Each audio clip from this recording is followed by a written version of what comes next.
معزز سامعین کرام، السلام علیکم ورحمۃ اللہ وبرکاتہ۔ نحمد و نصلی علی رسول الکریم، اما بعد، فاعوذ باللہ من الشیطان الرجیم، بسم اللہ الرحمن الرحیم۔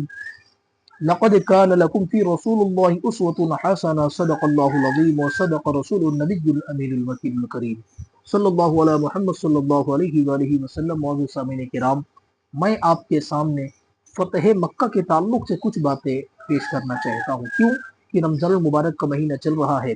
20 رمضان المبارک کو مکہ شریف جو ہے وہ فتح ہوا، اس لیے میں نے سوچا کہ تھوڑی سی اور مختصر سی گفتگو فتح مکہ کے تعلق سے آپ کے سامنے رکھ دی جائے۔ جب ہم دیکھتے ہیں جنگ کے وقت جب انسان غصے سے بے تاب ہو جاتا ہے، رحم و کرم کے تمام جذبات ختم ہو جاتے ہیں اور دشمن کو صرف اور صرف تباہ و برباد کرنا ہی پیش نظر ہوتا ہے، عین اس وقت وہ خدا کا نبی مکرم صلی اللہ علیہ وسلم دشمنوں سے کریمانہ سلوک کرتا ہے اور ان کو معاف کر دیتا ہے، تو مجبوراً یہ یقین کرنا پڑتا ہے کہ وہ واقعی ہستی سراپا کرم ہے اور ان کا مقصد یہی ہے کہ تمام عالم میں امن و امان قائم کیا جائے۔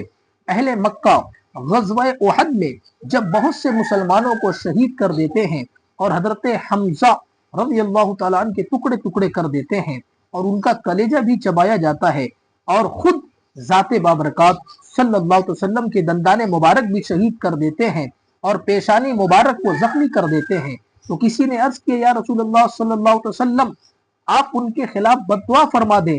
تو حضور صلی اللہ علیہ وسلم نے اللہ تعالیٰ کی بارگاہ میں عرض کیا، کیا عرض کیا؟ اے اللہ، میری قوم کو ہدایت عطا فرما، کیونکہ وہ نفع اور نقصان کو نہیں جانتے۔ اللہ اکبر۔ اللہ کے نبی کو اللہ نے زحمت بنا کر نہیں بلکہ رحمت بنا کر بھیجا ہے، اور میں نے آیت کریمہ پڑھی لقد کان لکم فی رسول اللہ اسوۃ حسنہ، یعنی نبی کی زندگی تمام لوگوں کے لیے نمونہ عمل ہے کہ جو آپ کی زندگی پر عمل کرتا ہے اس کی دنیا بھی بہتر بن جاتی ہے اور اس کی آخرت بھی بہتر بنتی ہوئی نظر آتی ہے۔ سبحان اللہ، قربان جاؤں اس ذات پر جس نے عین تکلیف اور مصیبت کے وقت بھی دشمنوں کے قصور کو معاف کر دیا، ان کے لیے ہدایت کی دعا کی، بلکہ ان کی طرف سے اللہ کے سامنے عذر بھی پیش کیا گیا کہ اے اللہ، یہ اپنی جہالت کی وجہ سے اپنے نفع اور نقصان کو نہیں جانتے۔ اسی طرح دنیا پر واضح کر دیا کہ اگر تمہارے دل میں دنیا کی خیر خواہی کا جذبہ ہے تو اپنی جان کے دشمنوں، رشتہ داروں اور پیارے دوستوں کے ظالم قاتلوں کو معاف کر دو اور ان کی ہدایت کی دعا مانگو، کیوں کہ یہی تمہارے نبی نے کیا ہے جس کا تم اور ہم کلمہ پڑھتے ہیں۔ سبحان اللہ، دعا مانگو تو دنیا میں عین امن اور چین قائم ہوگا۔ اگر تم نے موقع پا کر دشمن کو تباہ و برباد کر دیا اور دشمن کو ذلیل اور رسوا کر دیا اور اپنی ذاتی انتقام لے لیا تو پتہ چلے گا کہ تم فقط اپنے ہی لیے جنگ کر رہے تھے، دنیا کی فلاح اور بھلائی سے تمہارا کوئی واسطہ نہیں ہے۔ اور جب تک تم حضور پاک صلی اللہ علیہ وسلم کے اسوہ پر عمل نہیں کرو گے تو تم اپنے مقصد میں کامیاب نہیں ہو سکتے۔ اسی لیے میں نے قرآن کریم کی وہ آیت پڑھی لقد کان لکم فی رسول اللہ اسوۃ حسنہ۔ کسی نے کیا ہی خوب نذرانہ عقیدت پیش کیا ہے، سلام اس پر کی جس نے گالیاں سن کر دعائیں دی۔ سبحان اللہ، ذرا غور کیجئے گا، بنو طے قبیلہ جو حاتم طائی قبیلے کا تھا، جو حاتم طائی کا قبیلہ تھا، بنو طے قبیلہ جو حاتم طائی قبیلے کا تھا، اس سے مسلمانوں کی جنگ ہوئی، حق کو غلبہ ہوا، بنو طے قیدی بنا کر بارگاہ رسالت میں پیش کیے گئے۔ اتفاقاً ان قیدیوں میں حاتم طائی کی لڑکی بھی تھی، وہ ایسی خستہ حالت میں تھی کہ سر ڈھانکنے کو اس کے پاس میں چادر بھی نہ تھی۔ حضور پاک صلی اللہ علیہ وسلم نے جب اسے اس حالت میں دیکھا تو رحمت جوش میں آ گئی، فوراً آپ اپنی چادر مبارک اتار کر اس کے سر پر رکھ دیتے ہیں۔ کیا دنیا کے مصلح بھی اپنے دشمنوں سے ایسا سلوک کیا کرتے؟ یہ سوال ہے۔ نہیں، ہرگز نہیں، یہ محمد عربی صلی اللہ علیہ وسلم کا امتیاز تھا۔ اسی واقعے کو علامہ اقبال نے کہا ہے بڑے پیارے انداز میں، مگر خیر بات لمبی نہ ہو اس لیے آئیے میں آپ کو ڈائریکٹ اپنی گفتگو کو سماعت کرتے ہوئے نظر آتا ہوں کہ حضور صلی اللہ علیہ وسلم کے تخت کے سامنے جب طے قبیلے کے سردار کی لڑکی قیدی بن کر پیش ہوئی تو حضور صلی اللہ علیہ وسلم نے جب اس بیٹی کو بے پردہ دیکھا تو اپنی چادر اتار کر اس کے سامنے رکھ دی، اس کے سر کو ڈھانپ دیا۔ اللہ کے محبوب صلی اللہ علیہ وسلم ہم جو ہے نا ہمیں یہ درس دے رہے، یہ بتا رہے ہیں کہ بیٹیاں کسی کی بھی ہوں مگر انہیں اسلام عزت دینے کے لیے کہتا ہے۔ نتیجہ کیا نکلا ذرا غور کیجئے گا کہ وہ اپنے تمام قبیلے سمیت دائرے اسلام میں داخل ہو گئی۔ کون؟ وہ لڑکی جو غیر مسلم تھی، بغیر دوپٹے کی آئی، نبی نے اس کے سر پر دوپٹہ رکھا تو اس کا جو ہے نا اس کا اثر کیا ہوا کہ وہ خود کلمہ پڑھتی ہے اور اپنے پورے قبیلے کو کلمہ پڑھوا دیتی ہے۔ سبحان اللہ، لقد کان لکم فی رسول اللہ اسوۃ حسنہ۔ ذرا غور کیجئے، اس واقعے سے یہ بات واضح ہو جاتی ہے کہ ہادی اسلام صلی اللہ علیہ وسلم صلح اور امن کا پیغام لے کر آئے تھے اور اپنے اسوہ حسنہ سے بتا دیا کہ امن قائم کرنے کا یہی ڈھنگ ہوتا ہے۔ آئیے فتح مکہ کی بات کر کے میں اپنی بات کو ختم کر دیتا ہوں۔ وہ وقت فتح مکہ کا کتنا دل فریب تھا جب سرکار دو عالم صلی اللہ علیہ وسلم 10 یا 15 ہزار جانثاروں کے ہمراہ مکہ مکرمہ میں داخل ہوئے اور یہ اعلان کر دیا تھا کہ کسی کو بے جا قتل نہ کیا جائے، جو ابو سفیان کے گھر داخل ہو جائے اسے بھی امان، اور جو بیت اللہ شریف میں پناہ لے لے وہ بھی محفوظ، اور جو ہتھیار ڈال دے وہ بھی آج محفوظ ہوگا۔ کیا یہ وقت ایسا نہ تھا 22 سال دشمنوں سے خوب انتقام لیا جائے؟ 22 سال وقت لگ گیا، انہوں نے بہت ظلم و ستم کیا، تو کیا یہ وقت نہ تھا کہ جب سلطنت ہمارے پاس آئی، حکومت ہمارے پاس آئی تو خوب انتقام لیا جائے، ایک ایک کافر کو چن کر قتل کر دیا جائے، ان کا مال جو ہے غصب کر لیا جائے، لوٹ لیا جائے، ان کے بچوں کو غلام اور عورتوں کو لونڈیاں بنا لی جائے؟ اگر یہ سب کچھ اس طرح کیا جاتا تو بے جان نہ تھا، کیوں کہ اس سے بھی سنگین ترین سزا کے وہ مستحق تھے، لیکن رحمت عالم سرور کائنات صلی اللہ علیہ وسلم کا یہ شیوہ نہ تھا، یہ منصوبہ نہ تھا۔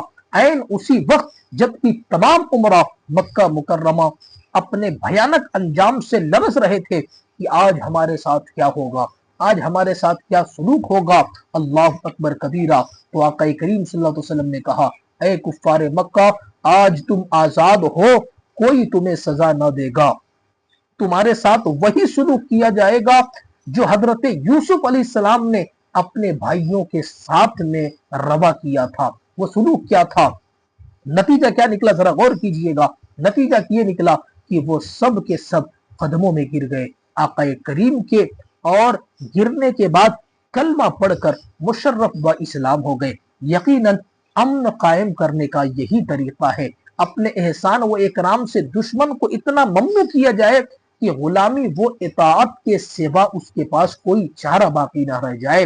لطف یہ ہے کہ مہاجرین نے جب اپنی جائیدادوں کا سوال کیا تو فرمایا، میں نے اپنے بنو ہاشم کی جائیدادیں بھی انہیں دے دی ہیں اور تم بھی اپنی جائیدادیں ان کو بخش دو۔ اس طرح امن و امان قائم کر کے مخالف دلوں کو تسخیر کر لیا اور ہمیشہ کے لیے امن کا سنگ بنیاد رکھ دیا۔ اللہ اکبر کبیرہ، یہ ہے لقد کان لکم فی رسول اللہ اسوۃ حسنہ۔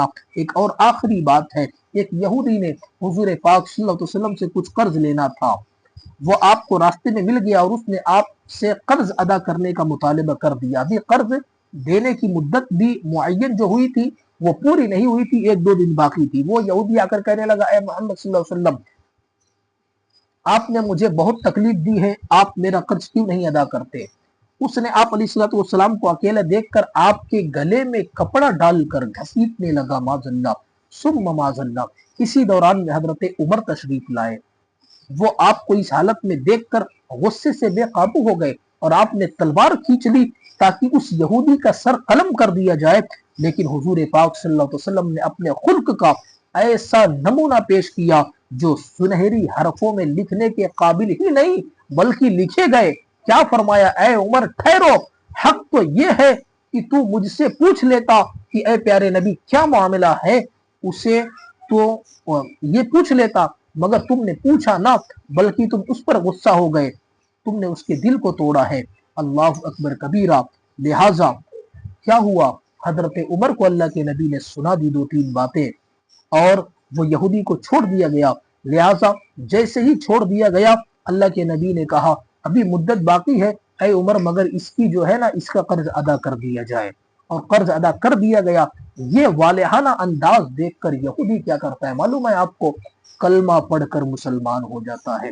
سبحان اللہ، یہ ہے لقد کان لکم فی رسول اللہ اسوۃ حسنہ، یہ ہے فتح مکہ کی وہ کہانی جو میں نے آپ کو مختصر سے انداز میں سنائی ہے۔ کیا ہماری بھی سیرت ایسے ہی ہے؟ کیا ہمارا بھی اخلاق ایسا ہی ہے؟ کیا ہم سے ہمارے بھائی، ہمارے پڑوسی، ہمارے خاندان، ہمارے رشتہ دار والے کیا اسی طریقے سے ہم سے محبت کرتے ہیں، یا یہی رویہ اور انداز رکھتے ہیں معاف کرنے کا ایک دوسرے کے لیے؟ اگر نہیں رکھتے ہیں تو سن لیں آپ، کلمہ پڑھنے کے بعد اقبال نے کیا کہا تھا؟ اب مجھے آخری میں کہنا پڑے گا کہ زبان نے کہہ بھی دیا لا الہ تو کیا حاصل، نگاہ و دل مسلمان نہیں تو کچھ بھی نہیں۔ زبان سے کہہ لینے سے نہیں ہوتا کہ ہم مسلمان ہیں، بلکہ آپ کا کردار اور اخلاق یہ بتانا چاہیے ہاں جی کہ یہ مسلمان کا کردار ہے، بتانا چاہیے کہ یہ چلنے والا مسلمان ہے، بتانا چاہیے کہ گفتگو کرنے والا یہ مسلمان ہے۔ اور یہی چیزیں ہمارے اندر سے جو سیرت اخلاق ہے نا، نبی پاک صلی اللہ علیہ وسلم نے جو ہمیں سکھایا تھا، بتایا تھا، وہ ختم ہوتا نظر آ رہا ہے۔ اسی وجہ سے مسلمان در بدر ذلیل ہوتا نظر آ رہا ہے۔ چلے اللہ تبارک و تعالیٰ کی بارگاہ میں دعا ہے جو کچھ بھی میں نے کہا آپ نے سنا، ہم سب کو مل کر اس پر عمل کرنے کی توفیق عطا فرمائے۔ کہنے سننے بتانے میں کوئی غلطی ہو گئی ہو تو اللہ اپنے پیارے حبیب کے صدقے توسل سے معاف عطا فرمائے۔